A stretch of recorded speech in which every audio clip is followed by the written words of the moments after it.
Hay noches que lo cambian todo. Noches donde una sola frase destruye años de silencio y dignidad guardada. Aquella noche de diciembre, frente a todos, su hijo le preguntó con una sonrisa cruel: «¿Cómo se siente ser completamente inútil, mamá?». Carmen sonrió de vuelta y respondió con algo que él nunca imaginó que diría: «Se siente como no tener que pagar tu renta nunca más». El rostro de Diego se puso pálido. Su nuera Valentina se atragantó con su vino y gritó: «¿Qué renta? ¿De qué renta estás hablando?». Carmen Rodríguez tenía 59 años. Era maestra jubilada, viuda desde hacía 12 años, y madre de un hijo único al que amó más que a su propia vida. Durante 6 años, pagó en silencio la renta del apartamento donde su hijo vivía con su esposa. 6 años guardando un secreto que él le había pedido, rogado y suplicado mantener. Y esa noche, frente a la familia de Valentina, frente a sus padres de la zona más elegante de la ciudad, frente a sus sofisticadas hermanas y sus copas de vino caro, ese secreto salió de su boca como un suspiro de libertad. Pero para entender esa noche, era necesario regresar 6 años atrás. Todo comenzó cuando Diego le dijo que había conocido a alguien especial. Valentina era su nombre. Venía de una familia acomodada con esa seguridad que el dinero heredado y los apellidos que abren puertas proporcionan. Carmen vivía en una casa modesta en un barrio tranquilo, la misma donde crió a Diego sola después de que su padre muriera de un ataque cardíaco repentino cuando su hijo tenía solo 8 años. Diego trabajaba como ingeniero en una empresa mediana. Ganaba un buen salario, pero no tanto como le hizo creer a Valentina. Carmen lo supo desde el principio. Una madre siempre sabe cuando su hijo está construyendo una mentira. La primera vez que Valentina vino a cenar a su casa, Carmen notó cómo miraba sus muebles antiguos, sus cortinas florales bordadas y la vajilla que heredó de su abuela. No dijo nada, pero sus ojos lo dijeron todo. Diego no la defendió a ella. Tampoco se defendió a sí mismo. Solo sonrió nerviosamente y cambió de tema. Carmen debió haberlo visto entonces, esa primera grieta. Pero una madre siempre quiere creer que su hijo es mejor de lo que demuestra. Un mes antes de la boda, Diego llegó a su casa un domingo por la tarde. Tenía esa mirada que ella conocía desde que era niño, la mirada de alguien que está a punto de pedir algo grande. Se sentó con ella en el patio donde siempre tomaban café juntos, bajo la glicina púrpura que plantó cuando él nació. «Mamá», dijo sin mirarla a los ojos, «necesito que me escuches, que entiendas por qué debo pedirte esto». Diego miró a Carmen, su voz cargada de una urgencia que no podía disimular. «Mamá», dijo sin mirarla a los ojos, «necesito que me escuches, que entiendas por qué debo pedirte esto». Carmen, en lugar de responder, desvió la mirada hacia la ventana, donde la lluvia comenzaba a golpear los cristales con suave persistencia, mientras escuchaba a su hijo con el corazón encogido. Carmen escuchó la petición de su hijo con el corazón encogido, como si una mano invisible le estrujara el pecho. Las palabras de Diego flotaban en el aire cálido de la tarde, mezclándose con el aroma del café y la glicina en flor. Necesitaba $1000 mensuales para completar la renta de un apartamento en un barrio exclusivo, uno de esos edificios nuevos con nombres en inglés que sonaban a lujo importado. Él podía pagar 2000, insistió, pero el total era 3000. Una cifra que a Carmen le pareció desorbitada. «Es temporal, mamá», prometió, y por primera vez desde que comenzó la conversación, alzó la mirada. Sus ojos, los mismos que ella había cuidado durante tantos años, suplicaban. «Solo un año, te lo juro. Para cuando Valentina y yo nos estabilicemos, para que pueda pedir el aumento que me han prometido». Pero entonces vino la condición, la parte que haría que el corazón de Carmen, ya dolorido, se partiese en dos. Valentina no podía saber que su madre lo ayudaba. Bajo ninguna circunstancia. Ella debía creer que Diego pagaba todo solo, que él era exactamente el hombre exitoso y próspero que aparentaba ser. La mentira no era solo sobre el dinero, era una fachada completa que su hijo le pedía que ayudara a sostener. «Ella viene de un mundo diferente, mamá», explicó Diego, con un tono que pretendía ser razonable pero que sonaba a justificación vacía. «Sus amigas tienen maridos que son socios en bufetes o herederos de empresas. Su padre es dueño de medio centro. Si ella supiera que necesito ayuda». No terminó la frase, pero Carmen la completó en su mente. Asterisco si supiera la verdad, quizás no me querría asterisco. Una parte de ella, la parte que había criado a un niño solo, que le había enseñado a ser honesto y a valorar el esfuerzo, quería gritar. Quería decirle que ningún amor que se base en una mentira merece la pena, que una relación construida sobre cimientos tan frágiles estaba condenada. Quería preguntarle qué clase de mujer era Valentina si el estatus económico de su pareja era tan importante. Pero entonces miró a su hijo. Vio la ansiedad en su rostro, el miedo genuino a perder a la mujer que amaba. Y vio, también, al niño de 8 años que había llorado en sus brazos la noche que su padre murió, buscando en ella un consuelo que solo una madre puede dar. Ese niño, ahora hombre, le estaba pidiendo ayuda otra vez. Bajo la glicina púrpura, cuyas flores en forma de racimo parecían observar la escena con tristeza, Carmen cometió el error más grande de su vida. Con la voz apenas un susurro, ahogada por la emoción y un presentimiento terrible, dijo que sí. La sonrisa de alivio de Diego fue instantánea y brillante. La abrazó con fuerza. Gracias, mamá. Sabía que podía contar contigo. Eres la mejor. Las palabras, que en otro momento la habrían llenado de alegría, ahora le sabían a traición. Una traición a sí misma, a sus principios, y a la memoria del hombre con el que había construido una vida basada en la honestidad. Y así comenzó su silencio. Un silencio que se extendió más allá de la promesa de un año, infiltrándose en cada aspecto de su vida como una niebla espesa. Cada primero de mes, con una punzada de resignación, transfería los $1000. El dinero salía de su pensión de maestra, un ingreso fijo y modesto que había ganado con décadas de dedicación. Salía de sus ahorros, ese colchón que con tanto esfuerzo había construido para los imprevistos de la vejez. Salía del dinero que había planeado usar para arreglar el techo de la casa que tantos recuerdos guardaba, para pagar sus medicamentos para la presión arterial, para vivir sus últimos años con una dignidad ganada a pulso.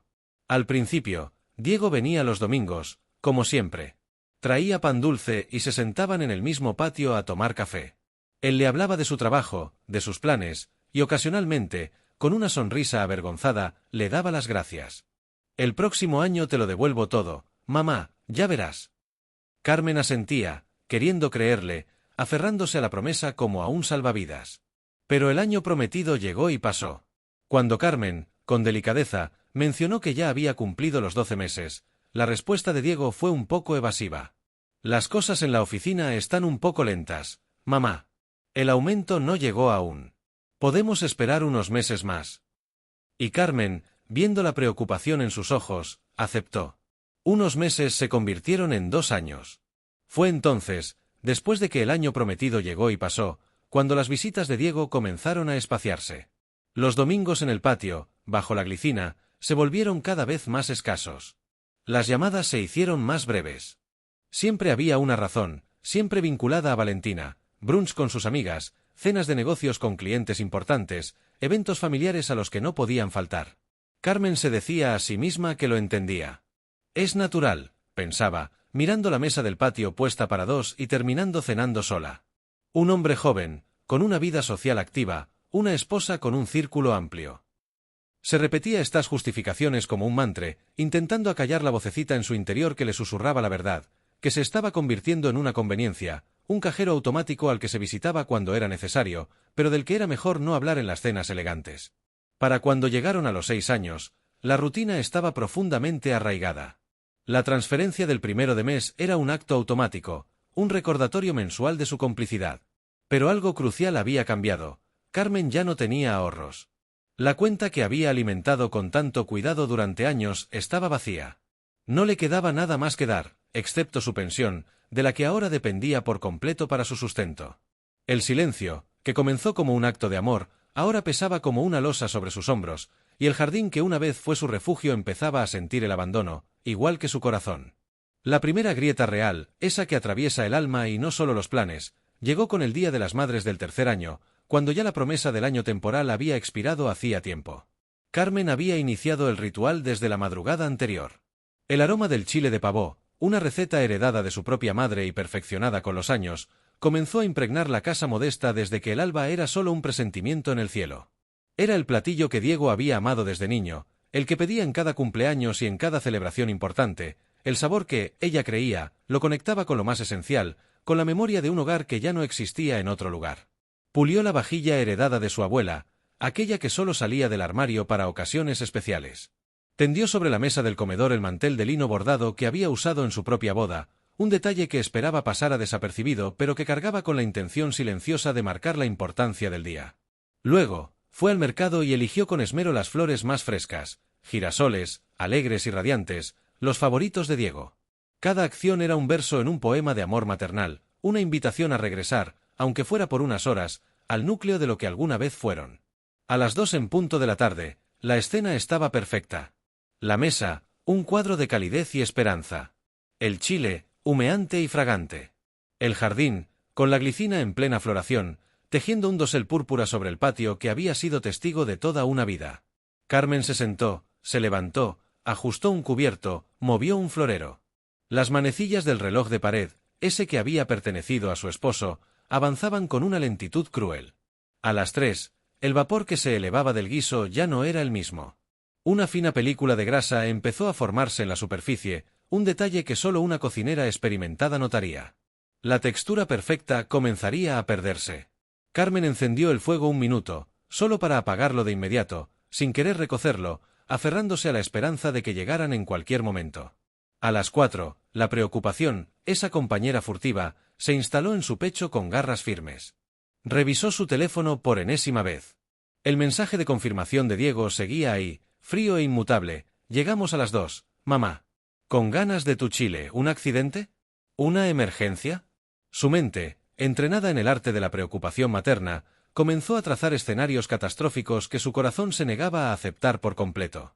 A las 5, cuando la luz de la tarde empezaba a dorar los bordes del patio, el timbre del teléfono la sobresaltó. No fue la llamada angustiada que ella imaginaba, sino la voz de Diego, ligeramente alterada, con el ruido de fondo de voces y cristales que delataban un ambiente festivo. «Mamá, lo siento». El tono era apresurado, casi un susurro. Valentina organizó un almuerzo de último momento con sus padres y sus hermanas. Ya sabes, en su casa de la zona residencial. Fue algo espontáneo y no pude decir que no. No quería crear un conflicto. Te compenso la próxima semana, te lo prometo. Carmen no recordía qué respondió.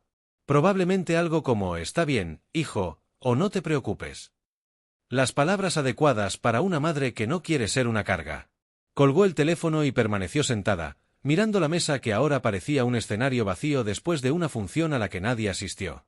Sus ojos se posaron en los 2 platos dispuestos, en las 2 copas de agua, en el espacio que su hijo había dejado vacío. Se levantó y, con movimientos lentos y mecánicos, comenzó a guardar la comida. El chile de pavó, ahora frío y con su grasa solidificándose, fue depositado en un recipiente de vidrio. Cada porción transferida al tupper era un pellizco en su corazón. Guardó el mantel de boda, lavó la vajilla heredada.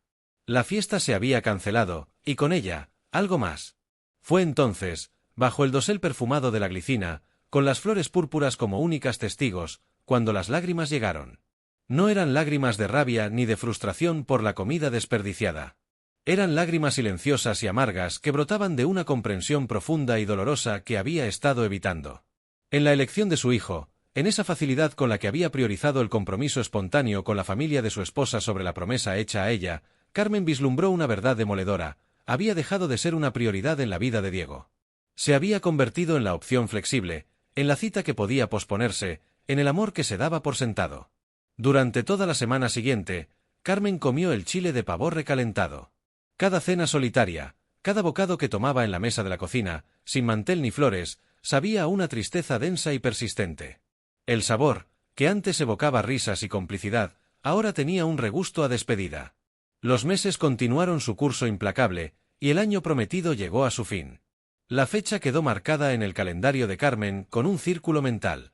Reunió todo su valor, todo el coraje que le quedaba después del Día de las Madres, y llamó a Diego.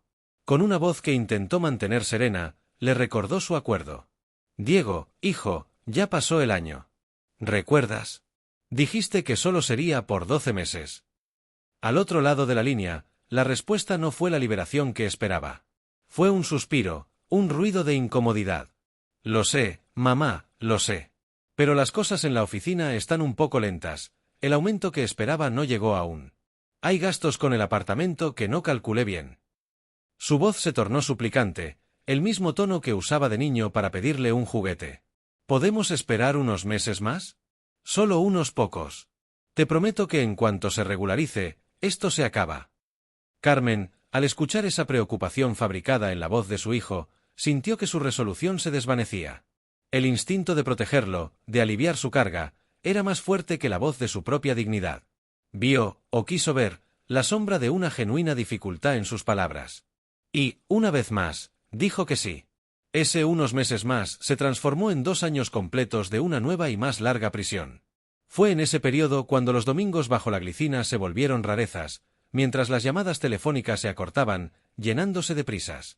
Las excusas siempre estaban vinculadas a Valentina, brunch con sus amigas, cenas de negocios o eventos familiares de los suegros.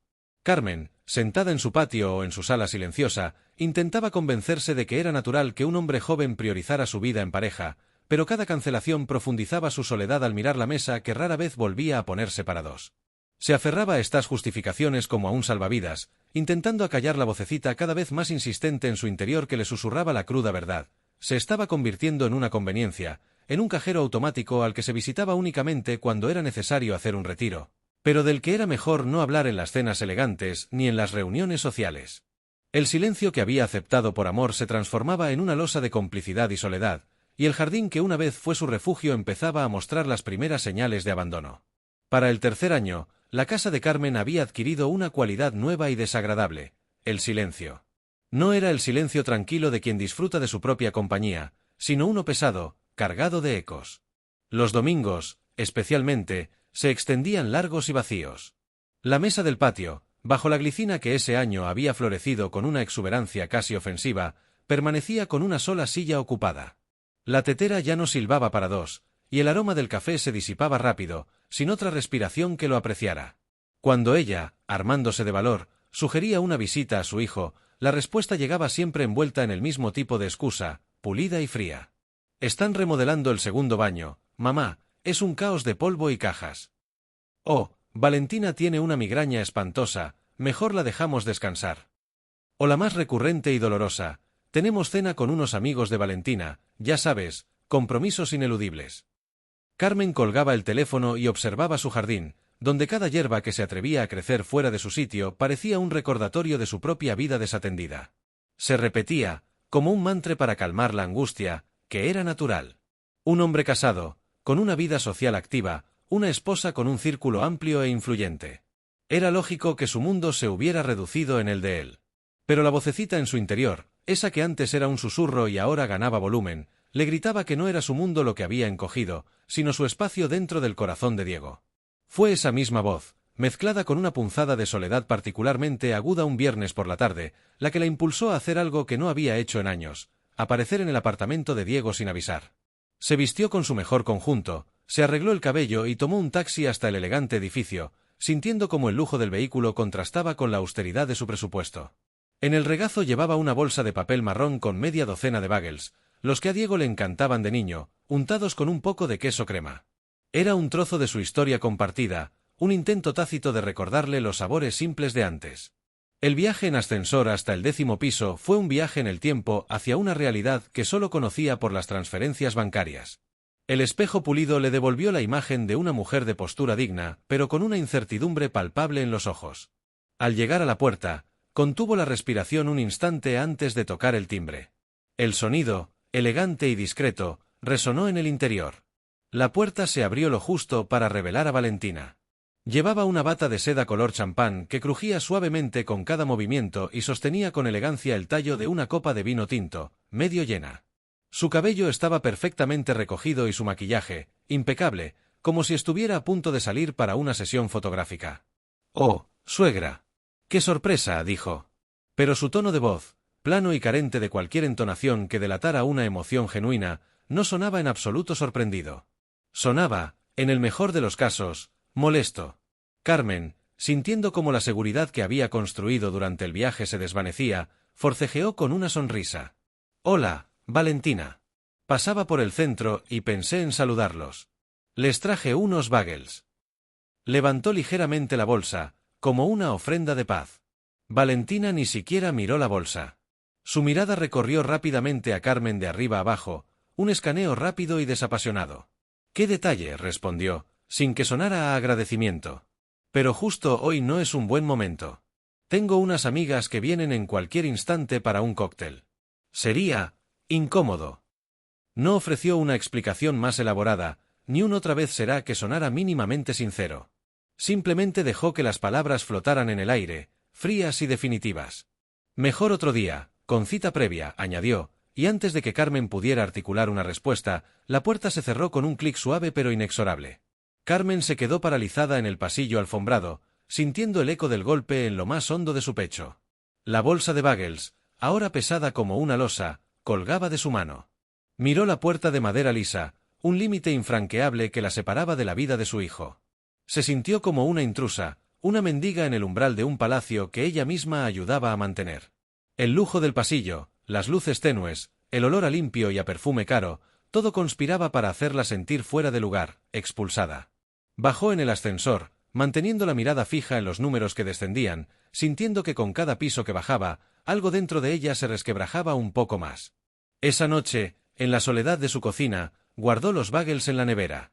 No tenía apetito. Se sentó en su sillón, rodeada por el silencio familiar que de repente se había vuelto hostil, y dejó que la humillación la atravesara. Fue entonces cuando sonó su teléfono. Era un mensaje de Diego. No una llamada, nunca una llamada para preguntar cómo estaba. Un texto frío y directo. Mamá, Valentina me dijo que pasaste. Por favor, avísame antes la próxima vez. Ella se sintió incómoda con la visita sorpresa. Las palabras brillaron en la pantalla, cada una pequeña daga. No había un me alegra que pasaras, ni un lástima no estar, ni siquiera un ¿estás bien? Solo una reprimenda, una corrección.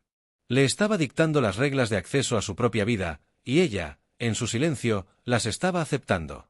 Carmen apagó la pantalla y dejó el teléfono sobre la mesa. No respondió. No tenía palabras que no supieran a él.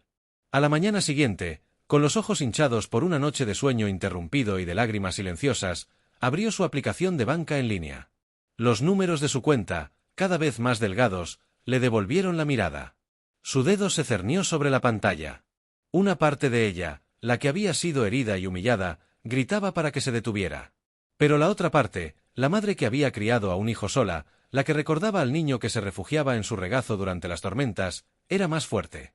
Con un suspiro que le dolió en el alma, pulsó los comandos. Introdujo la cantidad de $1000 y la cuenta de destino de Diego. Confirmó la transferencia. El sonido electrónico de confirmación fue el epitafio de su dignidad en ese ciclo mensual. Porque a pesar de todo, del dolor punzante y la humillación que le ardía en el rostro, él seguía siendo su hijo.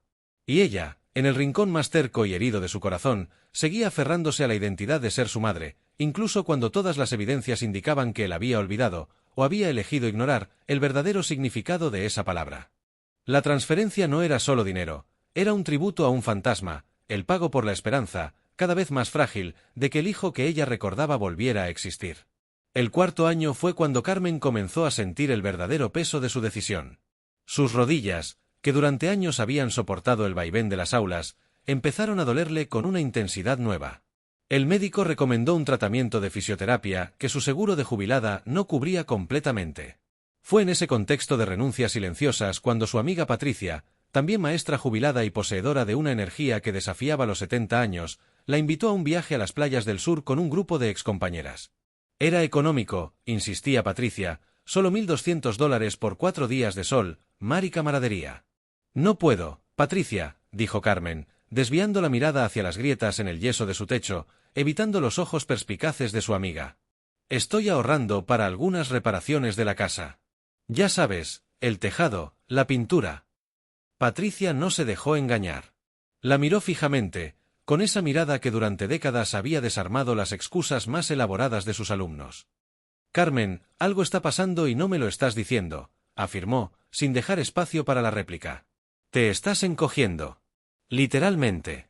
Y no es por los años. Carmen solo pudo negar con la cabeza, un nudo de vergüenza y lealtad mal entendida apretándole la garganta. Esa noche, la soledad en la casa pareció adquirir una densidad nueva, más pesada, más fría. Sentada en su sillón desgastado, con una manta sobre las piernas a pesar del calor, Carmen se permitió, por primera vez sin censura, pensar en la verdad desnuda y brutal. Estaba viviendo como una indigente, negándose lo básico, para que su hijo viviera como un hombre rico en un apartamento que ella ayudaba a pagar, y él ni siquiera parecía estar agradecido. La gratitud se había evaporado hacía mucho, reemplazada por una expectativa fría, un derecho adquirido. Las visitas de Diego, que antes eran un faro en su semana, se habían reducido a una aparición esporádica, una vez cada 2 meses como máximo. Cuando venía, siempre llegaba con prisa, con el teléfono como una extensión de su mano, la mirada distraída, escuchando a medias. Y siempre, invariablemente, llegaba la llamada o el mensaje de Valentina, una urgencia fabricada que lo reclamaba, una tubería que goteaba, no tenían un administrador para eso, una cena de negocios inesperada, un dolor de cabeza repentino que solo la presencia de él podía aliviar. Carmen aprendió a reconocer el tono de su voz cuando mentía, un ligero temblor que solo una madre podía detectar, y que le partía el alma un poco más cada vez. La gota que colmó el vaso de su silencio interno fue una visita de domingo. Diego había prometido quedarse a almorzar. Carmen había preparado su puchero, el plato que a él le encantaba de niño, invirtiendo los cortes de carne que ya no se permitía. La mesa estaba puesta, la casa olía a comodidad y a memoria. Él llegó con una hora de retraso, sin aliento. «Mamá, no puedo quedarme. Valentina necesita que la lleve a una muestra de arte. Es algo importante para sus amigas». Ni siquiera se sentó. Desde la puerta, con una mano todavía en el pomo, le lanzó un beso al aire. Carmen, con el delantal aún puesto, lo vio marcharse. Se quedó de pie en el umbral de la cocina, mirando la mesa para dos, el puchero humeante en su olla de barro. Y entonces, algo se quebró. No fueron lágrimas, no inmediatamente. Fue una certeza glacial que se extendió desde su pecho hasta las yemas de los dedos. Ella no era una prioridad. Era una opción, y de las más bajas en la lista. Al día siguiente, forzando sus rodillas doloridas, fue al supermercado. Mientras comparaba precios de latas de atún, su teléfono vibró. Era un mensaje de Diego. No preguntaba cómo estaba, ni se disculpaba por el domingo. Era escueto, funcional, un recordatorio disfrazado de saludo. «Hola, mamá. Espero que estés bien. Solo para confirmar que todo está listo para la transferencia del primero. Un abrazo». Carmen leyó el mensaje 1, 2, 3 veces, bajo la luz fluorescente de los pasillos. El abrazo final le pareció la mayor de las crueldades, una palabra vacía, un signo de puntuación sin sentimiento.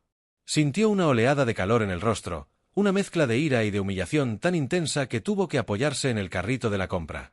Allí, entre los pasillos repletos de comida que ella no podía permitirse, rodeada de familias que llenaban sus carritos sin esa angustia en la mirada, Carmen comprendió que su amor se había convertido en una mercancía, en una transacción mensual que su hijo recibía con la misma emoción con la que se paga una factura de la luz. Y lo peor, lo que más le dolía en ese instante de claridad, era darse cuenta de que ella misma había firmado el contrato. Una tarde, Diego llegó solo a visitarla.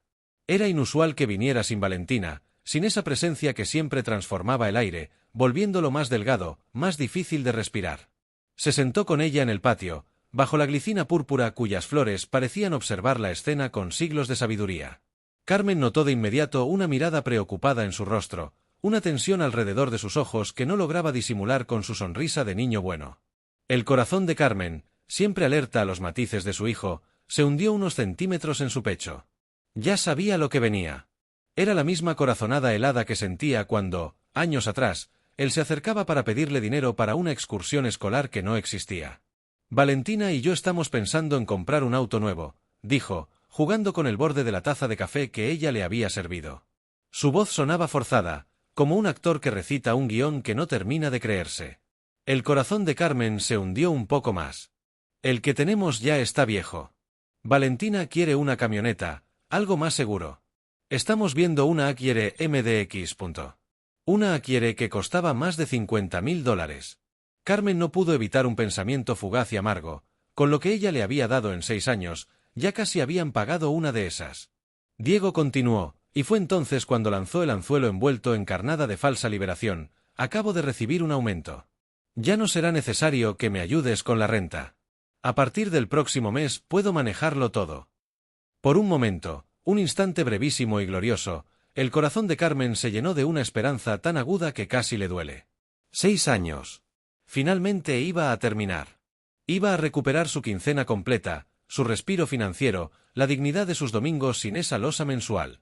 Podría, tal vez, empezar esas terapias para sus rodillas, comprarse un par de zapatos nuevos, aceptar la invitación de Patricia a ese viaje a la playa. La imagen de un futuro sin esa cadena se materializó frente a ella, brillante y alcanzable. Pero entonces, como si una nube negra ocultara de pronto el sol, Diego bajó la mirada. No la miraba a los ojos. Estudió las grietas en la mesa de mosaico que él mismo había ayudado a construir siendo adolescente. En realidad, quería pedirte un favor más. La frase cayó en el aire tranquilo de la tarde como una losa. Carmen sintió que el café se le helaba en el estómago. Necesito que me ayudes con el enganche de la camioneta.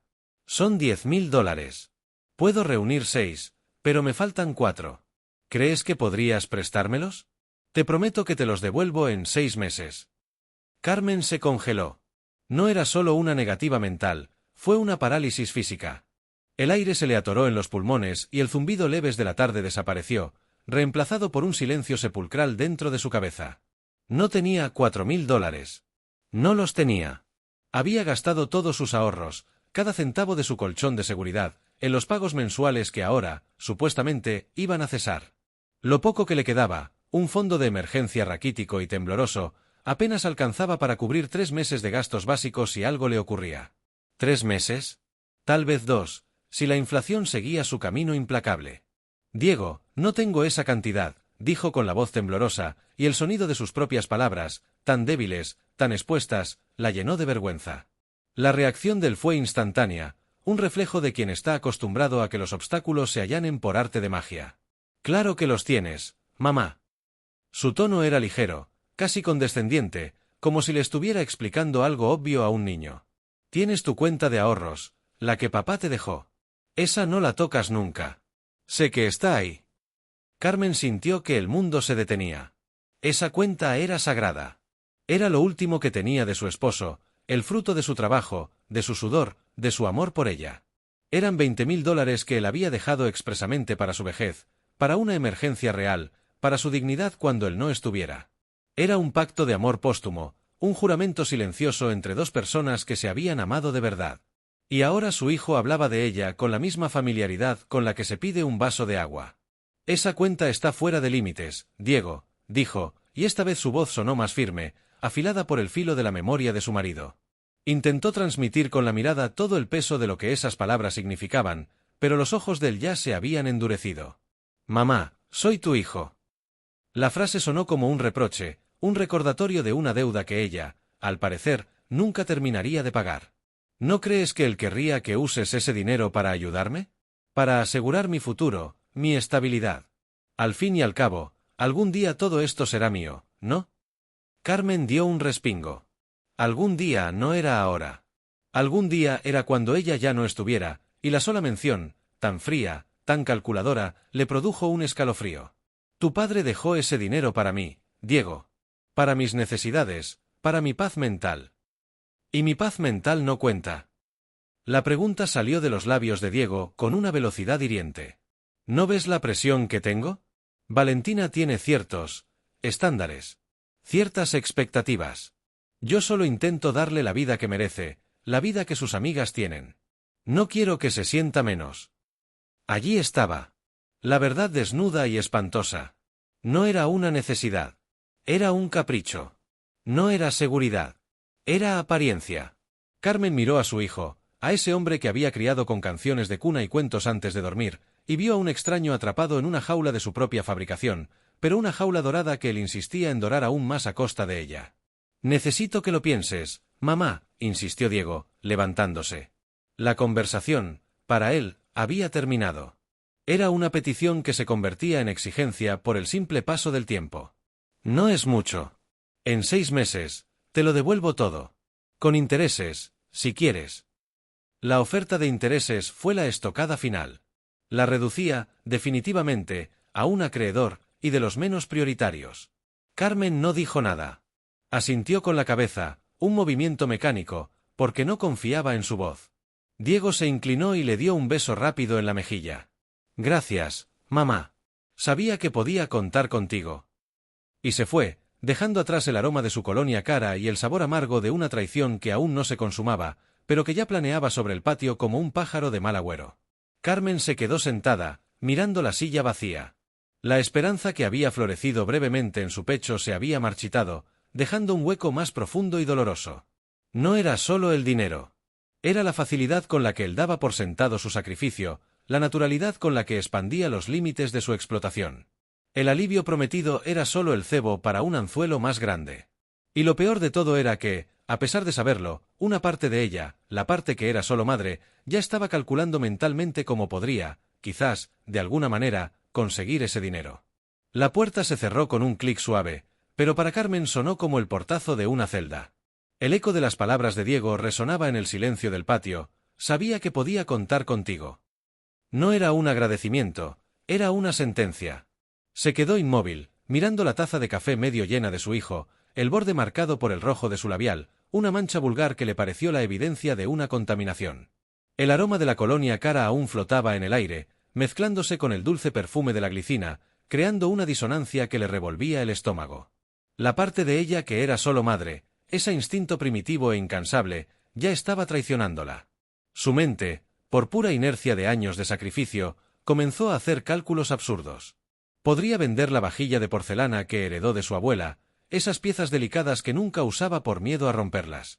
Quizás el joyero del vecindario le daría algo por el anillo de compromiso, el único que tenía de su esposo y que ya no usaba porque sus dedos se habían hinchado con los años.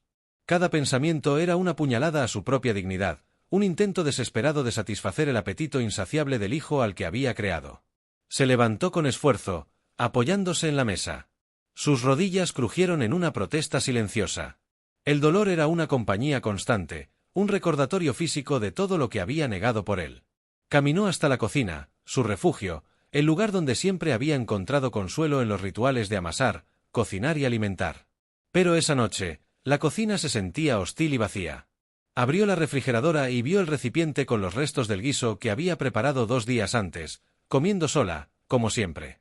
La imagen de Diego en la terraza del restaurante, riendo con una copa de mimosa en la mano, se superpuso a la realidad de su soledad. $60.000. La cifra, ahora tangible, le quemaba el pensamiento. 3 días después, como un reloj implacable, sonó el teléfono. Era Diego. No había saludo, ni un «¿Cómo estás, mamá?». Solo la pregunta, directa y cargada de una expectativa que se sentía como un derecho. ¿Ya pensaste en lo del dinero?, preguntó su voz, impaciente. Carmen respiró hondo. El no estaba en su boca, listo, armado con toda la rabia y el dolor de la revelación de la camioneta. Realmente no puedo, Diego, logró decir, manteniendo la voz lo más firme que pudo. Esa cuenta no se toca. El silencio del otro lado fue gélido. Luego, una risa corta, seca, que no tenía nada de alegre. Siempre tan dramática, mamá, espetó él, y las palabras cayeron como azotes. No te vas a morir mañana. Además, cuando seas vieja, yo voy a cuidarte. No te preocupes. Cuando seas vieja. La frase quedó flotando en el aire después de que colgó, envenenando todo a su alrededor. Como si sus 59 años, sus rodillas destrozadas, su cuenta de ahorros vacía y su corazón hecho trizas no fueran suficiente vejez. Como si la vejez fuera una condición futura que solo empezaba cuando él decidiera reconocerla, no el presente desgastado que ella habitaba. Se dejó caer en una silla de la cocina, sintiendo el peso de esos años no como sabiduría, sino como una losa. Él posponía su vejez con la misma facilidad con la que posponía su dignidad. Los días que siguieron fueron de una tensión silenciosa. Carmen sentía cada hora como un duelo. Había dicho que no. Por primera vez en 6 años, había puesto un límite. Y la tierra no se había abierto. El cielo no se había caído. Solo había un silencio denso y punzante, el sonido de un hijo castigando a su madre por no ceder. Revisó su teléfono con una mezcla de esperanza y temor, pero no había mensajes, no había llamadas. Era el precio de su negativa, y lo estaba pagando en monedas de soledad y duda. Fue una tarde, mientras navegaba sin rumbo en su tableta, intentando distraerse con noticias que no le importaban, cuando lo vio. Un icono de notificación de una red social que rara vez usaba, pero donde seguía a Valentina, casi como una forma de torturarse a sí misma. La foto apareció nítida y vibrante en la pantalla. Valentina, radiante, con un vestido blanco que parecía nuevo, apoyada con una sonrisa triunfal contra el costado de una enorme camioneta blanca, reluciente bajo el sol.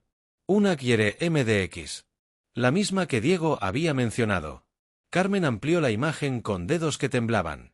Podía ver cada detalle del vehículo, el lujo obsceno de sus líneas, la felicidad despreocupada en el rostro de su nuera. Luego, leyó el pie de foto. Las palabras le atravesaron el pecho como balas. Bendecida por este regalo de mi esposo trabajador. Gracias, mi amor, por cumplir siempre tus promesas. Por un instante, el mundo perdió todo el sonido.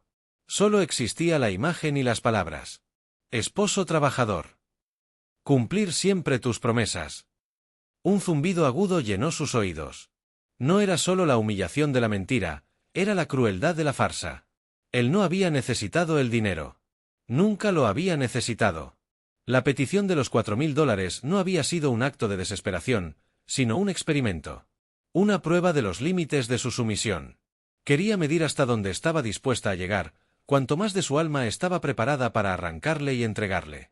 Y al comprar la camioneta sin su ayuda, le estaba mostrando los resultados. Había fallado la prueba final. No había llegado lo suficientemente lejos. Una náusea violenta subió por su garganta. Corrió al baño y vomitó, ardiendo con la bilis de la revelación. Se apoyó contra la pared fría, jadeando, las lágrimas surcando su rostro sin que emitiera un solo sonido. El reflejo en el espejo le devolvió la imagen de una mujer demacrada, con el cabello canoso y desarreglado, los ojos hundidos en ojeras profundas, aferrándose a la pared para no caer. Esa era la mujer que había financiado la fachada de lujo y éxito. Esa era la mujer que había creído que su amor, convertido en dinero, podría comprar el cariño de su hijo. Cuando el acceso de vómitos pasó, un frío extraño la invadió. Las lágrimas se secaron. Se levantó, se enjuagó la boca y volvió a la sala. Tomó la tableta, la imagen de Valentina y la camioneta aún brillaba en la pantalla. Ya no sentía rabia. La rabia era un fuego que se consumía a sí mismo. Lo que sintió entonces fue más sólido, más pesado y más peligroso, una certeza de hielo. Se acercó a la ventana que daba al patio. La glicina, testigo silencioso de todas las conversaciones, de todas las promesas rotas, mecía sus racimos púrpuras con la brisa de la tarde. Carmen no vio su belleza. Vio las raíces profundas que se aferraban a la tierra, sobreviviendo invierno tras invierno, haciéndose más fuertes con el tiempo. Una línea había sido cruzada. Ya no se trataba de una falta de consideración, de un descuido emocional. Se trataba de una manipulación consciente y cruel. El no que le había dado ya no era una simple negativa, se había transformado en el primer ladrillo de un muro que ella misma comenzaba a construir. Un muro para protegerse de la persona en quien más había confiado. Y en el frío silencioso de esa certeza, Carmen Rodríguez, de 59 años, empezó, por primera vez, a planear su libertad. Esa noche, bajo la glicina cuyas flores púrpuras comenzaban a marchitarse, Carmen tomó una decisión que la dejó con un sabor amargo en la boca. No iba a tocar los $4.000 de la cuenta sagrada de su esposo, ese último vestigio de dignidad. Pero la cadena del miedo a perderlo todo, a que se rompiera la última hebra que los unía, era más fuerte que la razón. Prefería la certeza del dolor mensual a la incertidumbre abismal de un corte definitivo. El sexto año se desplegó como un largo y gris calendario de señales. Eran esas señales que se ven de reojo pero se prefieren no interpretar, como quien evita mirar directamente al sol para no quedarse ciego. Carmen continuó realizando la transferencia puntual cada 1 de mes. Para entonces, había vaciado completamente su cuenta de ahorros personal. El colchón financiero que tanto le había costado construir yacía como un desierto. Vivía de quincena en quincena, ajustando cada dólar hasta hacerlo gritar. Compró una libreta económica y anotaba cada gasto, los frijoles, el arroz, el pan de ayer que conseguía más barato en la panadería de la esquina. Se negaba todo lo superfluo, y luego, también lo necesario. Dejó de comprar la crema para sus manos agrietadas, estiró el tinte de su cabello hasta que las raíces blancas formaron una corona de dignidad cansada, y sus zapatos, ya desgastados, desarrollaron una triste familiaridad con los dolores de sus pies. Sus rodillas, esas articulaciones que habían soportado décadas de estar de pie frente a un salón de clases y correr detrás de un niño, se convirtieron en sus verdugos. El dolor, primero un susurro molesto, se transformó en un grito constante que resonaba en cada hueso. Patricia, su amiga, la vio colear severamente en el mercado y no aceptó un no por respuesta. La llevó casi a la fuerza al médico. En la clínica, sentada en la incómoda camilla de papel, escuchó el diagnóstico con una serenidad aterradora: artritis degenerativa avanzada. El médico, un hombre joven con gesto de preocupación genuina, le prescribió un tratamiento de pastillas y fisioterapia que costaba $300 mensuales. Carmen tomó la receta, el papel le quemó los dedos. Lo guardó en lo más profundo de su bolso, junto a las monedas sueltas y un pañuelo usado. No iba a surtirla. No tenía $300 extra. Esa noche, en la quietud de su habitación, el eco de sus propias articulaciones crujiendo era la banda sonora de su sacrificio. Una tarde, mientras remojaba sus pies en agua tibia con sal para aliviar la inflamación, sonó el teléfono. Era Diego. No preguntó cómo estaba, no comentó sobre el frío que empezaba a apretar. Su voz, tensa e impersonal, fue directo al grano. Mamá, oye, necesito que me hagas el depósito un poco antes este mes. El 30, si puedes. Tengo un pago que se cruza y me complica. Su tono era impaciente, molesto, como si ella fuera una empleada bancaria incompetente que estaba retrasando una transacción rutinaria, y no su madre, la mujer que le había dado la vida y luego, $60.000 de su propia vida. El 30, sí, está bien, murmuró Carmen, sintiendo como el agua tibia repentinamente se volvía fría contra su piel. Gracias. Que estés bien, dijo él, y colgó sin esperar respuesta. Ella se quedó mirando el teléfono, la humedad de sus pies enfriándose en el aire. Esas eran las únicas palabras que intercambiaban ahora, instrucciones y confirmaciones. La conversación bajo la glicina, la promesa de cambio, se había desvanecido como el humo, dejando solo el rastro amargo de más de lo mismo. Los domingos, que antes eran sagrados, se convirtieron en los días más largos. Se sentaba en el patio con un libro abierto que nunca leía, esperando un llamado, una visita que sabía no llegaría. Una vez, a principios de ese 6º año, él había prometido llevarla a almorzar. Ella se vistió con cuidado, esperó horas, pero solo recibió un mensaje de texto cancelando sus planes. Ese otro día se convirtió en un fantasma que nunca se materializó. La mesa del patio, donde tantas veces habían compartido café y risas, ahora solo acumulaba el polen seco de la glicina y el peso de su soledad. El invierno de ese año fue particularmente crudo. El frío se le metía en los huesos y exacerbaba el dolor de sus rodillas. Una noche, tiritando bajo las mantas, recordó que tenía una manta eléctrica guardada en el armario. La buscó y, al conectarla, no funcionó. El cable estaba roto. Repararla costaría quizás $40. $40 que, en su mentalidad calculada, equivalían a una semana completa de comida. Esa noche durmió con frío, abrazándose a sí misma, pensando en la cálida y lujosa sala de su hijo, en el sofá de cuero que ella, indirectamente, había ayudado a pagar. Fue en ese punto de congelación interno cuando una nueva capa de comprensión se depositó sobre ella. No se trataba solo de ingratitud o de egoísmo. Era algo más sistemático, más frío. Diego no solo aceptaba su dinero, contaba con él. Lo daba por sentado, como el aire que respiraba o el suelo bajo sus pies.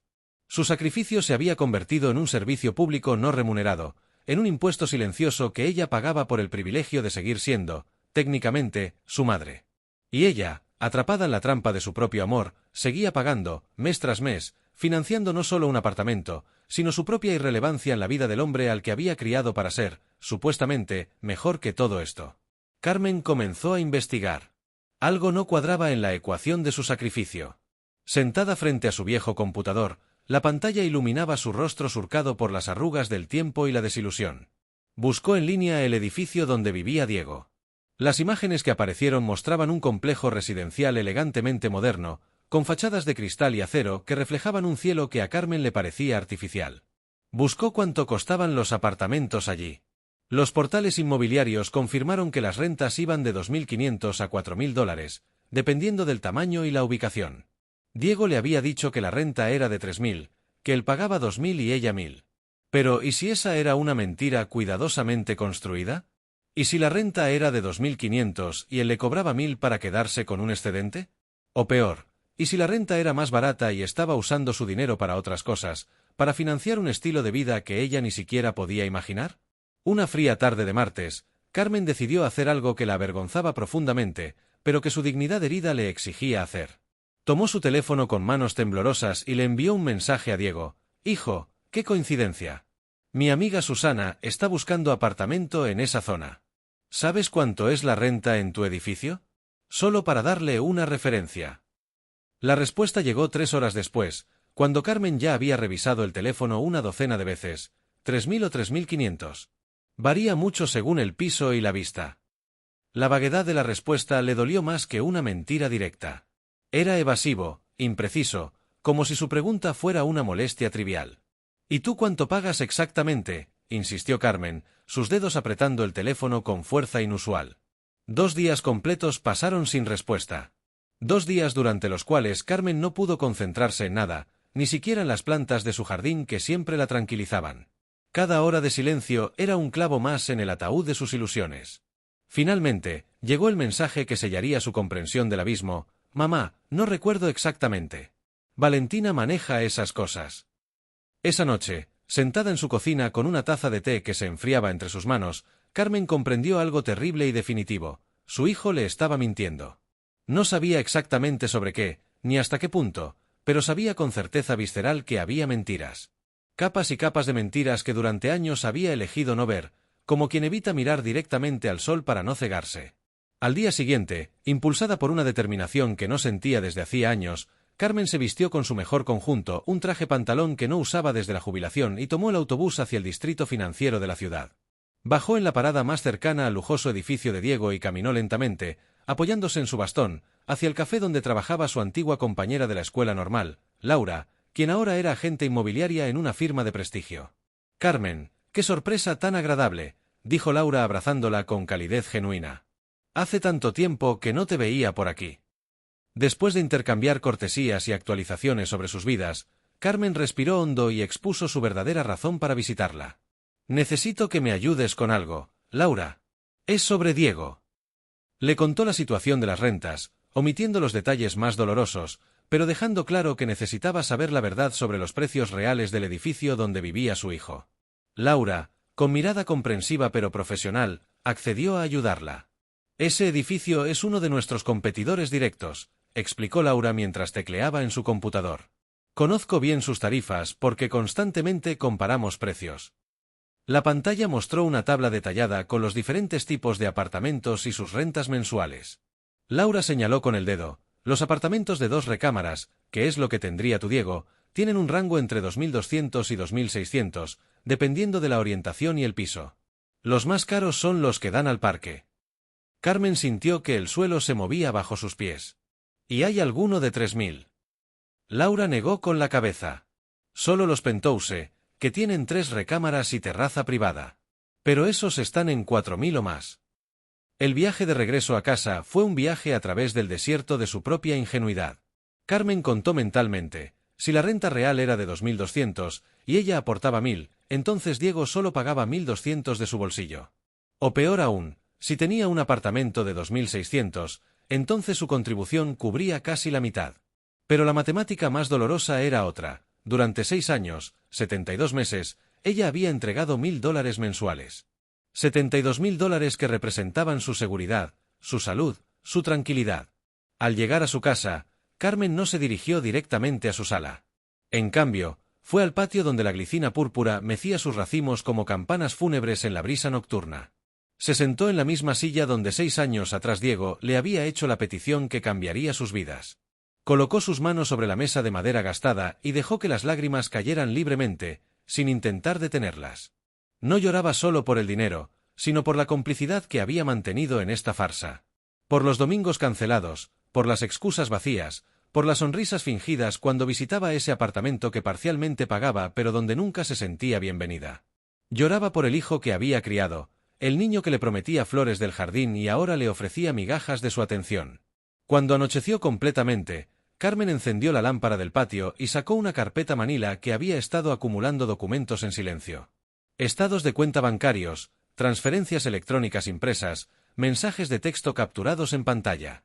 Comenzó a organizarlos metódicamente, fechando cada evidencia de su propio sacrificio y de la indiferencia de su hijo. En un cuaderno nuevo, comenzó a escribir cifras y fechas. $62.000 en pagos directos.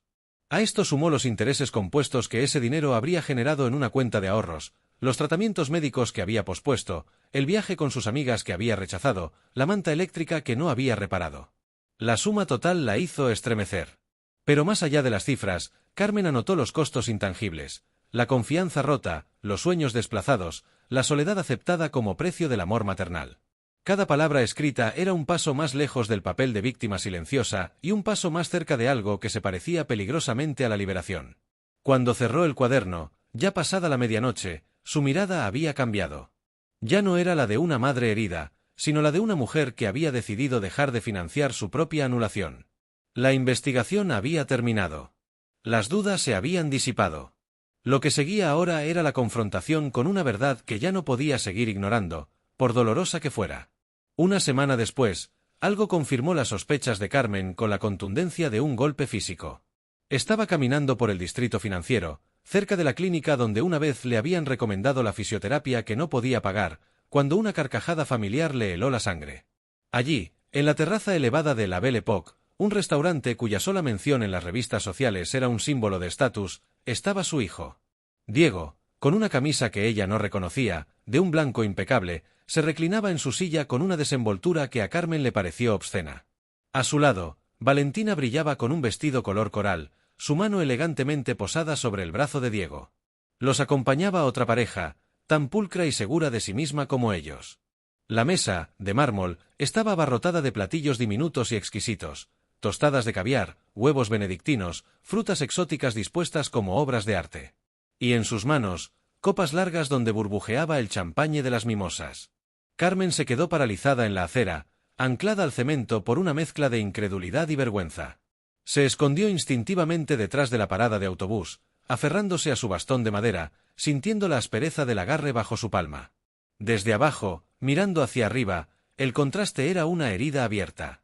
Él se veía expansivo, feliz, su rostro iluminado por una sonrisa despreocupada que ella no le veía desde hacía años.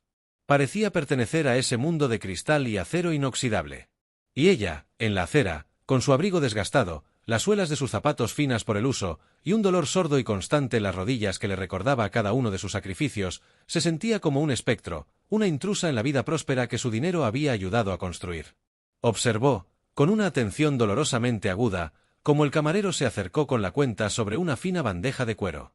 Sin ni siquiera mirar el total, Diego deslizó una tarjeta de crédito dorada de su billetera. El gesto fue tan fluido, tan habitual, que a Carmen le faltó el aire. No hubo titubeo, ni el más mínimo registro de que aquel gasto significara algo. Pagó sin pestañear, como si el dinero fuera un recurso infinito, un detalle trivial en su mañana perfecta.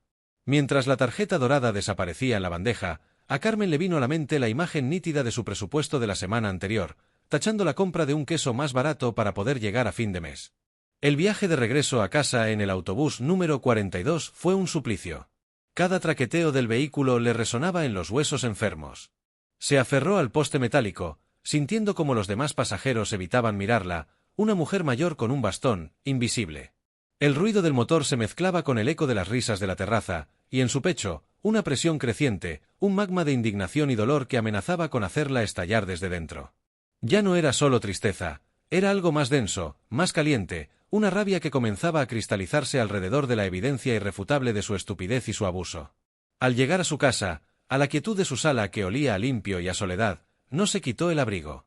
Con manos que le temblaban ligeramente, fue directamente al cajón de la mesa de centro y sacó una carpeta gruesa, llena de papeles. Sus estados de cuenta bancarios, cuidadosamente archivados mes a mes, año tras año. Los extendió sobre la mesa de la cocina, sobre el mantel de hule que había visto mejores tiempos. Al lado, colocó una calculadora antigua, la misma que había usado para ayudar a Diego con sus tareas de matemáticas cuando era niño. Encendió la lámpara, cuya luz amarillenta bañó los documentos, y comenzó. Su dedo índice, marcado por el tiempo, se deslizó sobre cada línea, cada transferencia electrónica etiquetada como para Diego. Asterisco clic, clac, clic, clac asterisco. Los números verdes de la calculadora comenzaron a sumarse. $1000 por mes. 12 meses al año. 60 meses. 5 años completos. El botón del igual emitió un chirrido final. La cifra la miró fijamente desde la pequeña pantalla. 60,000. $60.000. El número, frío y absoluto, le quitó el aire. 60.000. No era una abstracción, era la suma de todo lo tangible que había perdido. Eran los ahorros que su esposo y ella habían juntado gota a gota. Eran los tratamientos médicos pospuestos, las noches de dolor callado. Era el viaje a la playa con sus amigas, las risas que nunca compartió. Era la pintura nueva para la casa, la manta eléctrica, la seguridad de una vejez digna.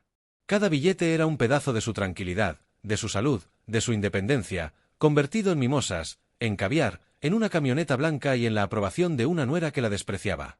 Una oleada de náusea la recorrió. Apoyó la frente en la fría superficie de la mesa y dejó que las lágrimas cayeran sobre los estados de cuenta, pero no era la tinta difuminada lo que la aterraba, sino la claridad brutal de una verdad que ahora veía con espantosa nitidez. Lloraba por la mujer que había sido, aquella que habría encontrado dignidad en la rabia, pero que ahora solo encontraba el vacío de su propia complicidad. Cada lágrima no era por el dinero perdido, sino por el tiempo, ese domingo tras domingo que se le había escapado de las manos como agua, regando el jardín de otra persona mientras el suyo propio se secaba en un silencio cómplice. Pero entonces, entre jadeo y jadeo, algo se agitó en lo más profundo de su ser. Una chispa que se avivó con el recuerdo de la tarjeta dorada, de la risa despreocupada, de sus propias rodillas doloridas. Las lágrimas comenzaron a secarse, reemplazadas por un calor seco que le quemaba el pecho. La tristeza, profunda como un pozo, empezó a llenarse con una arena gruesa y áspera, la rabia. No un arrebato ciego, sino una ira fría, consciente, que nacía del reconocimiento de una verdad largamente eludida. No era solo que él hubiera tomado su dinero, era que ella se lo había entregado, convirtiéndose en cómplice de su propia anulación. Cuando anocheció por completo, Carmen encendió la lámpara del patio y continuó revisando metódicamente los documentos que había reunido. Cada estado de cuenta, cada transferencia electrónica impresa, era un testimonio mudo de su sacrificio y de la indiferencia de su hijo. En un cuaderno nuevo, de espiral azul, comenzó a escribir cifras y fechas con una caligrafía firme que no delataba su agitación interior. $62.000 en pagos directos. A esto sumó los intereses compuestos que ese dinero habría generado, y luego anotó no solo las cifras tangibles sino los costos intangibles, la confianza rota, los sueños desplazados, la soledad aceptada como precio del amor maternal. La suma total la hizo estremecer, no solo por su magnitud, sino por el frío cálculo que representaba. Pero más allá de las cifras, Carmen anotó los costos intangibles, la confianza rota, los sueños desplazados, la soledad aceptada como precio del amor maternal. Cada palabra escrita era un paso más lejos del papel de víctima silenciosa y un paso más cerca de algo que se parecía peligrosamente a la liberación. La rabia se estaba transformando en determinación, en la clara y terrible lucidez de quien ya no tiene nada que perder. Cuando cerró el cuaderno, ya pasada la medianoche, su mirada había cambiado. Ya no era la de una madre herida, sino la de una mujer que había decidido dejar de financiar su propia anulación. La investigación había terminado. Las dudas se habían disipado. Lo que seguía ahora era la confrontación con una verdad que ya no podía seguir ignorando, por dolorosa que fuera. Y por primera vez en mucho, mucho tiempo, Carmen no sentía miedo. Sentía el peso quieto y formidable de la verdad, y estaba lista para usarlo. Después de calcular los $60.000, Carmen no pudo dormir durante 3 días. El insomnio no era solo una consecuencia de la angustia, sino un estado de hiperalerta en el que cada recuerdo, cada gesto de Diego en los últimos años, se reproducía en su mente con una claridad dolorosa. Su cuerpo, agotado, parecía haberse rebelado contra el engaño que su mente había aceptado por tanto tiempo. En la madrugada del 4.º día, cuando los primeros pájaros comenzaron a cantar en la glicina, tomó una decisión firme y tranquila. Ya no bastaba con sospechar, necesitaba certezas, necesitaba tocar con sus propias manos la verdad que su hijo había construido sobre el frágil pedestal de sus ahorros. Se vistió con el único traje que conservaba de sus años de maestra, un conjunto gris perla que no se había puesto desde el funeral de un colega hacía años. Se maquilló con cuidado, delineando sus ojos que parecían más grandes, más profundos, rodeados por las sombras del cansancio. Cada gesto era un acto de reafirmación. Tomó un taxi, un lujo que se permitió sin remordimientos, y observó por la ventana cómo la ciudad transitaba de su barrio de calles arboladas y casas modestas hacia la zona de torres relucientes y vidrios polarizados donde ahora vivía Diego. Al llegar, el edificio se impuso ante ella con una frialdad arquitectónica que le cortó la respiración. Era más elegante de lo que había imaginado, un coloso de cristal y acero que reflejaba un cielo que a ella le pareció repentinamente ajeno. Cruzó las puertas corredizas automáticas y se encontró en un lobby que parecía la recepción de un hotel de 5 estrellas. El aire olía a perfume caro y a pulimento. Pisos de mármol pulido reflejaban su silueta, y por un instante se vio a sí misma, una mujer pequeña, con un traje pasado de moda, aferrándose a un bastón, en medio de esa ostentación de lujo impersonal. Se sintió transparente, como si en cualquier momento un guardia de seguridad pudiera invitarla a salir por no pertenecer a ese lugar. Sin embargo, apretó el mango de su bastón y se acercó al mostrador de recepción, donde un portero de uniforme impecable y sonrisa profesional la atendió. «Buenos días», dijo ella, forzando una calma que no sentía. Su voz sonó más firme de lo que esperaba. Estoy interesada en rentar un apartamento aquí. ¿Hay alguno disponible? El portero, un hombre de unos 50 años con una mirada cansada pero amable, la observó sin rastro de condescendencia. Tendría que hablar con la administración, señora, pero creo que hay un par disponibles. Su tono era neutro, eficiente. Carmen, conteniendo el temblor que quería apoderarse de sus manos, preguntó con naturalidad estudiada, ¿podría darme una idea de los precios? Solo para saber si está dentro de mi presupuesto. El hombre asintió y consultó una pantalla táctil. Por supuesto. Los estudios y los de una recámara están en 1.800. Los de 2 recámaras, que son los más comunes, en 2.200. Y los de 3 recámaras o los que tienen terraza privada, esos son más caros, pueden llegar a 2.800 o 3.000, dependiendo de la vista. El corazón de Carmen dejó de latir por un segundo. Un silencio abrupto llenó sus oídos, ahogando el leve zumbido del aire acondicionado. $2.200. Los apartamentos de 2 recámaras, la categoría en la que sin duda estaba el de Diego, costaban 2.200. No 3.000. La cifra, tan concreta, tan ordinaria, resonó en su mente con la fuerza de una sentencia. Diego le había mentido. La operación aritmética fue instantánea e inclemente. Si la renta real era de 2.200 y él le pedía 1.000, entonces él solo aportaba 1.200. En el escenario más venenoso que ahora se abría ante ella, la renta era incluso menor y él estaba utilizando su dinero, el dinero de su pensión, para financiar un estilo de vida que incluía camionetas de lujo y mimosas en terrazas.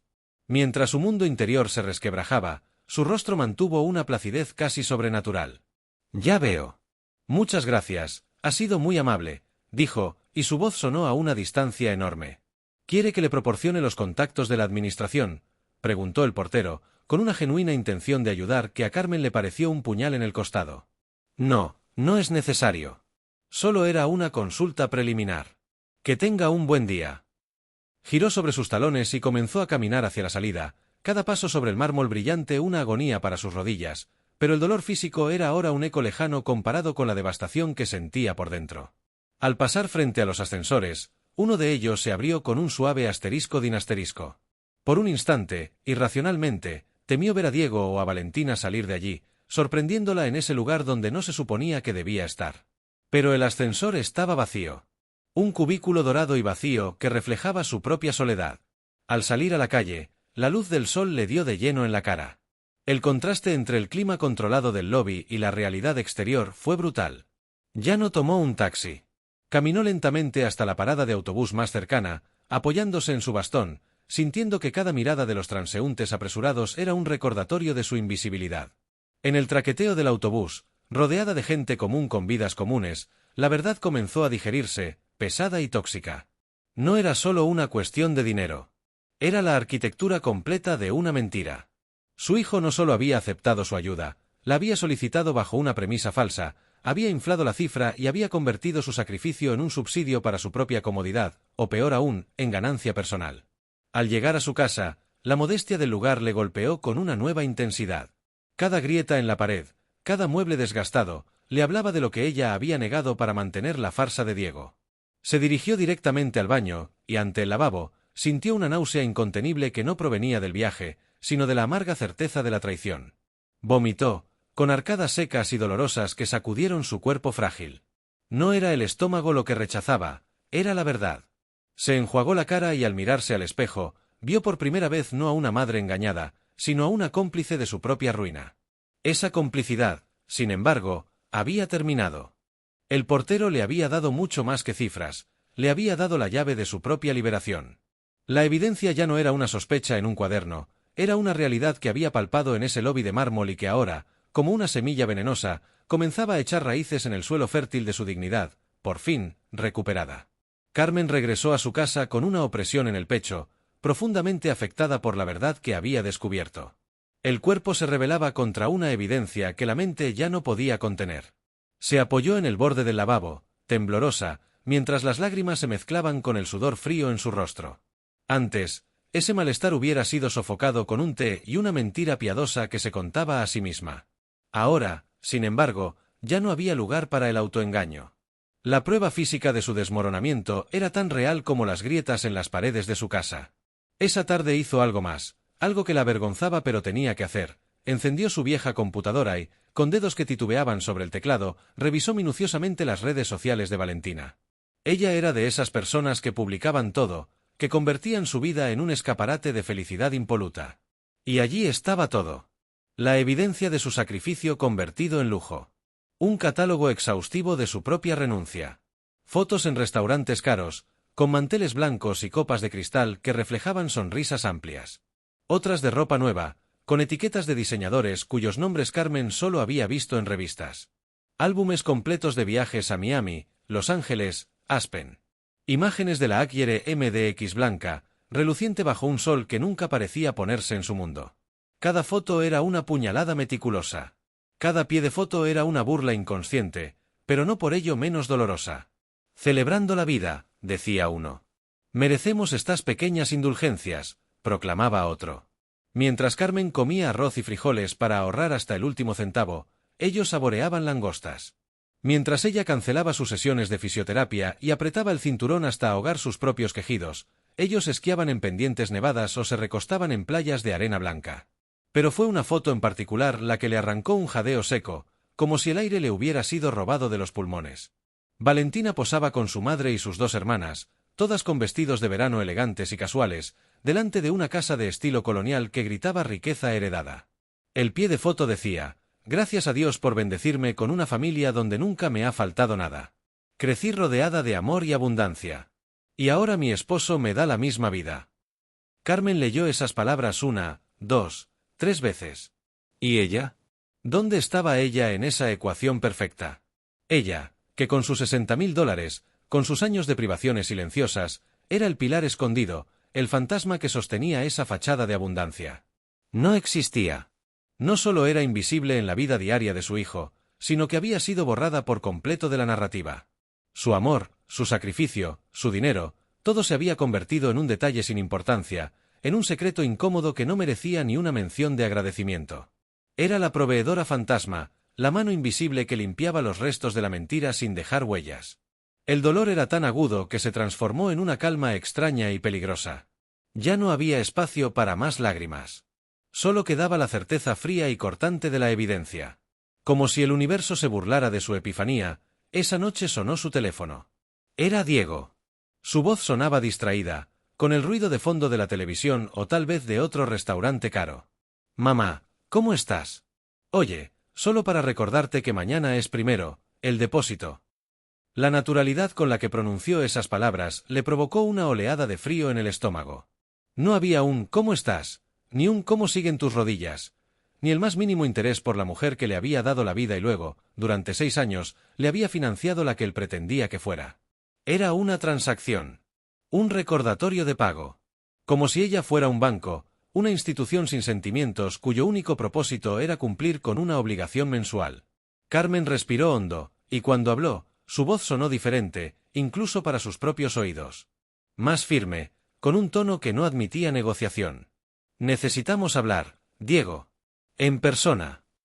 Hubo una pausa breve, un suspiro de fastidio al otro lado de la línea. «Ahora no es buen momento, mamá. Estoy muy ocupado. ¿Puede ser la próxima semana?» «Mañana», insistió Carmen, clavando la mirada en la pantalla de su computadora, en la imagen congelada de la familia perfecta de Valentina.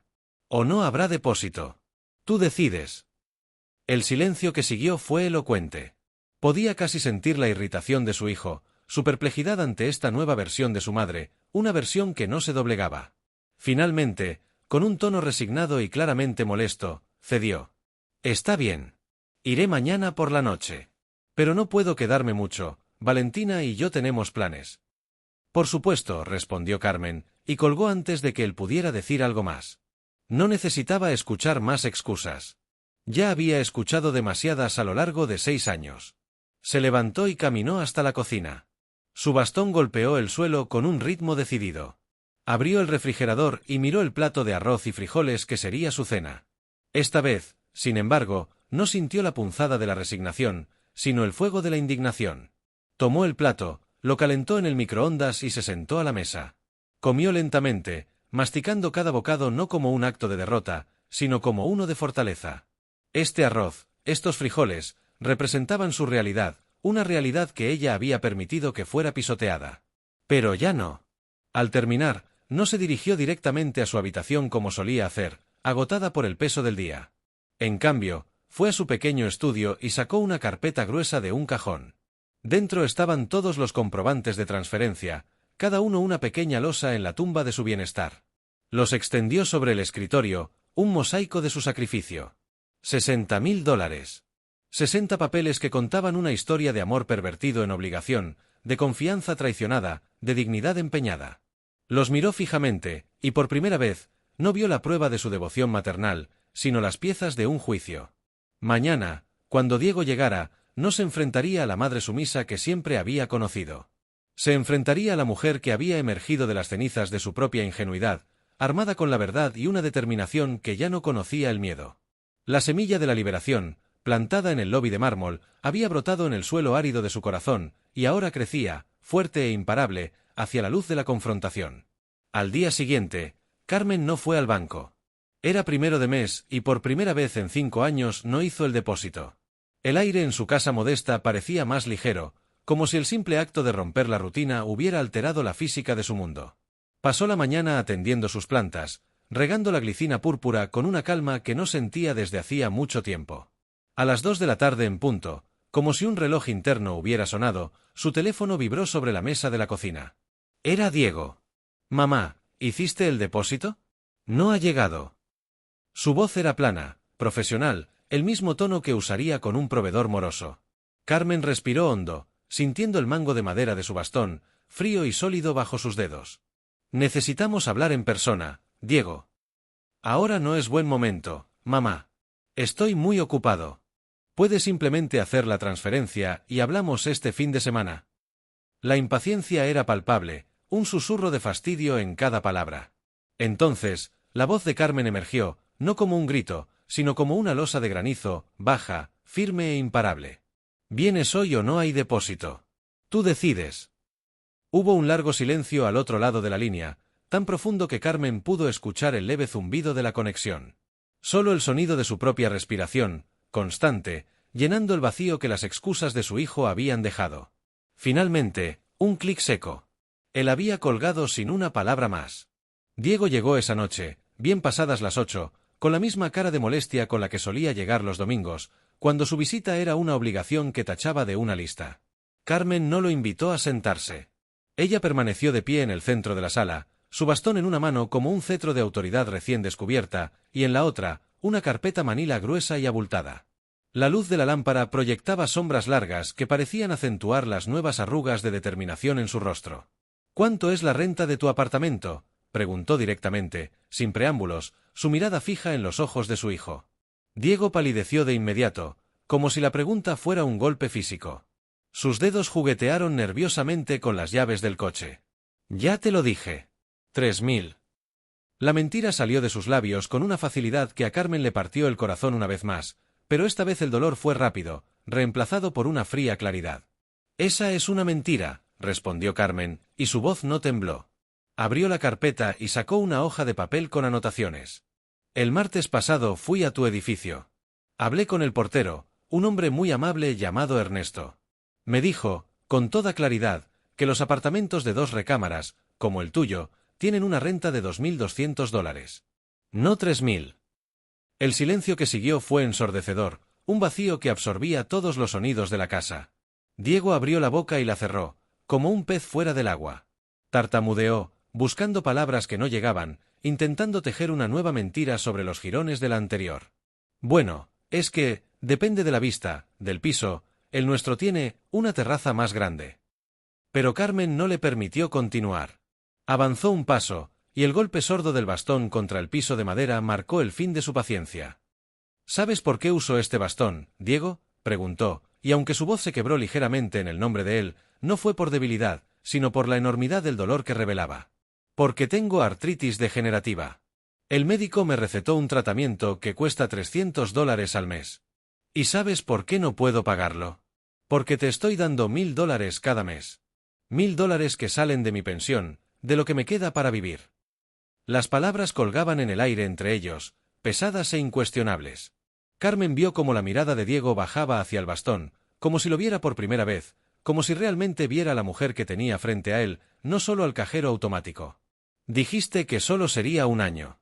Un año, Diego, continuó, y ahora cada palabra era un latigazo. Hace 6 años. 6. Y aquí estoy, todavía aquí, pagando por tu mentira. Pagando por el lujo que le das a tu esposa, por las mimosas en la terraza de los restaurantes, por la camioneta nueva. Mientras yo como arroz con frijoles y cancelo mi fisioterapia. Diego pareció encogerse bajo el peso de cada sílaba. Su postura arrogante se desinfló, y por un instante, Carmen vio al niño asustado que alguna vez corrió hacia ella después de una pesadilla. Se dejó caer pesadamente en el borde del sofá, como si sus piernas ya no pudieran sostenerlo. «Mamá, yo no sabía lo de tus rodillas», murmuró, incapaz de sostener su mirada.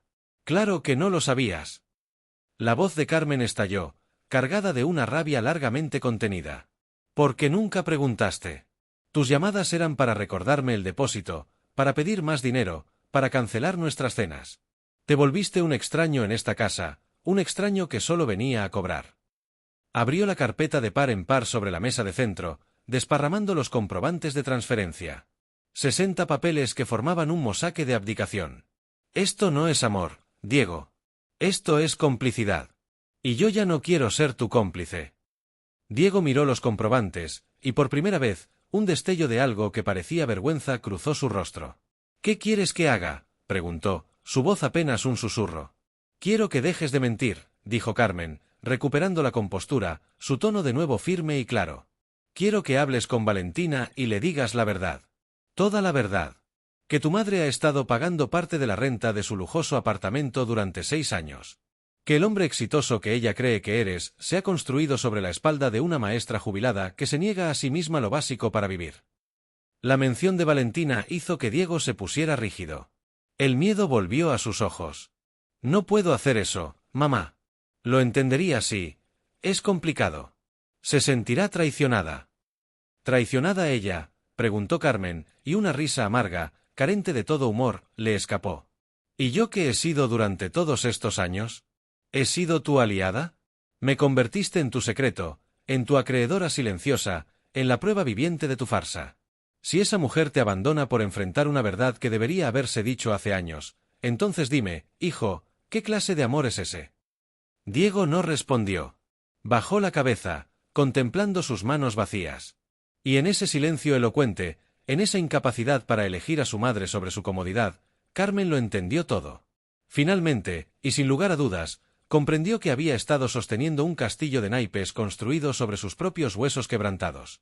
«Vete, Diego», dijo, y su voz era tan fría como el mármol del lobby de su edificio. «Vete ahora».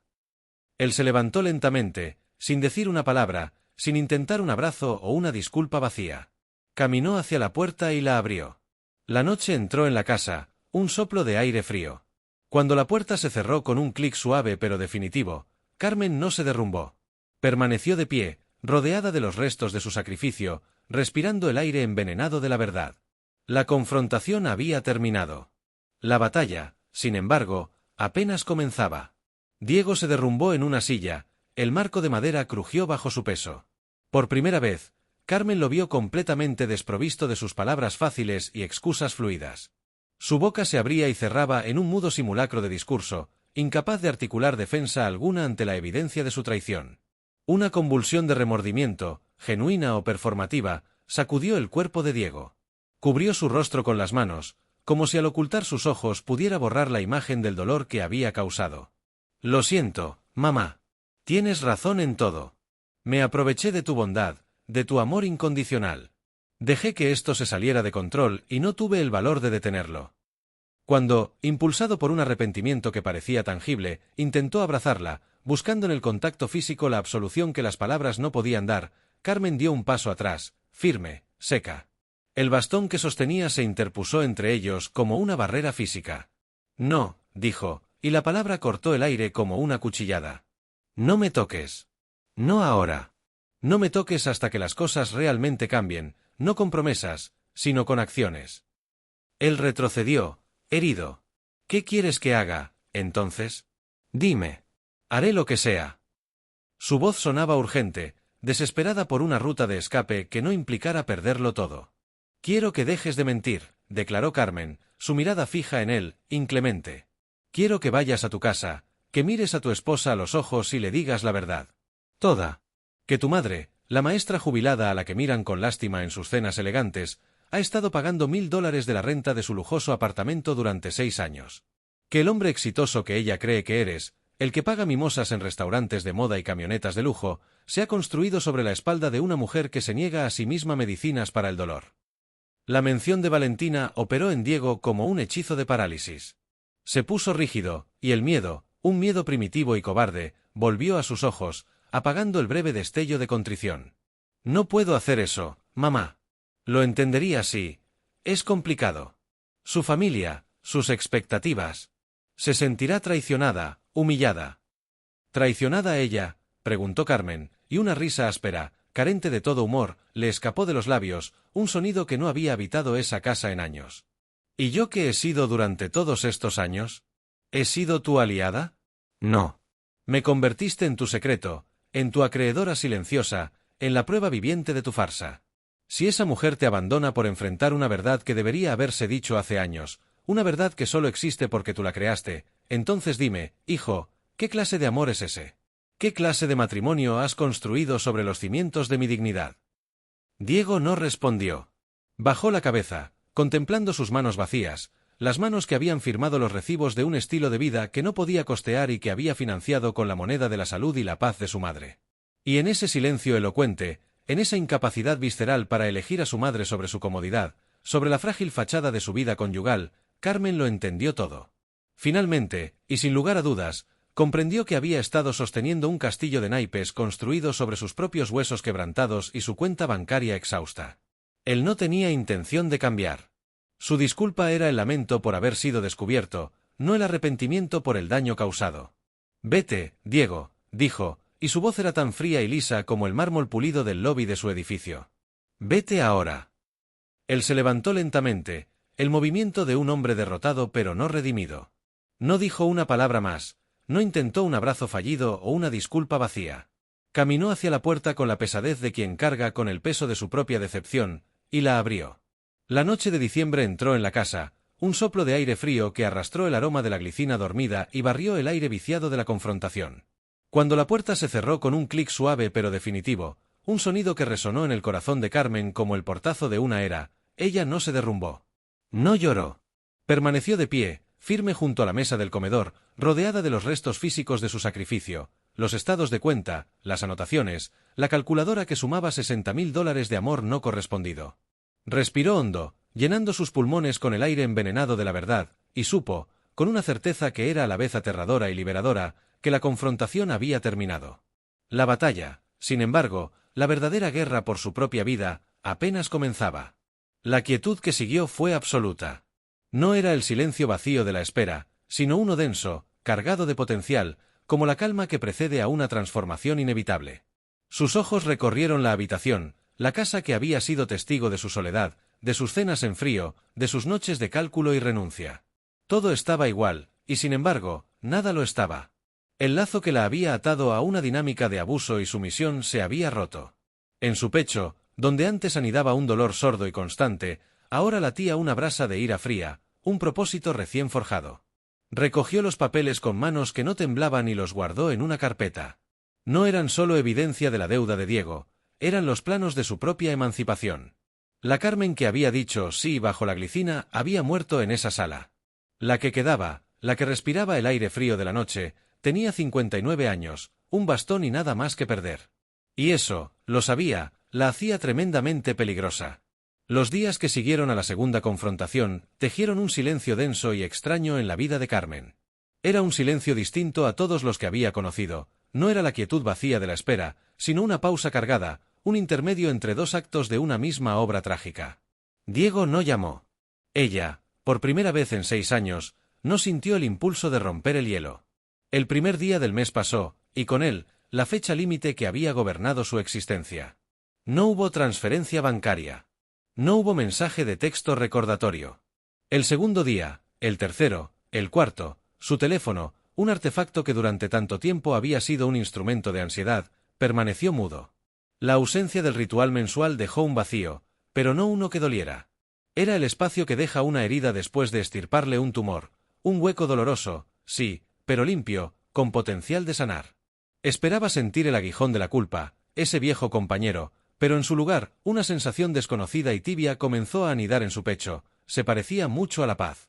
Al séptimo día, el silencio se quebró con un pitido electrónico. El corazón de Carmen dio un vuelco involuntario antes de aplacarse. No era una llamada, sino un mensaje de Diego. «Mamá, necesitamos hablar. ¿Puedo ir mañana?» Las palabras, secas y funcionales, no pedían, sino que exigían una audiencia. Ella leyó el mensaje 3 veces, buscando entre las líneas un rastro de arrepentimiento, de cariño, de algo que no fuera la urgencia de quien necesita arreglar un problema. No encontró nada. Con manos sorprendentemente firmes, tecleó una sola palabra: sí. Al día siguiente, Diego llegó al atardecer. No tocó el timbre, sino que entró con su llave, un hábito que de repente a Carmen le pareció una intrusión. Se detuvo en el umbral de la sala, y ella lo observó desde su sillón, bajo la tenue luz de la lámpara. Se veía demacrado, como si hubiera envejecido varios años en una semana. Las ojeras marcaban su rostro y su postura, antes arrogante, estaba encorvada, cargada de un peso invisible. Olía a cansancio y a derrota. «Hablé con Valentina», dijo finalmente, sin preámbulos, hundiéndose en el sofá frente a ella como si sus piernas ya no pudieran sostenerlo. El corazón de Carmen, ese órgano traicionero que aún guardaba ecos de un amor incondicional, saltó con un destello de esperanza. «¿Le dijiste?», preguntó, su voz un hilo de tensión contenida. «Sí», suspiró él, frotándose el rostro con las manos. «Le dije todo. Que me has estado ayudando con la renta, que le he mentido sobre mis ingresos durante 6 años». El aire en la habitación pareció enrarecerse. Carmen contuvo la respiración. «¿Y qué dijo ella?». Diego bajó la mirada, fijándola en el desgastado patrón de la alfombra. Se enojó mucho. «Está decepcionada. Dice que le mentí, que la hice quedar en ridículo frente a su familia, que todo era una farsa». Las palabras flotaron en el espacio entre ellos. Carmen las dejó asentarse, analizando su sabor.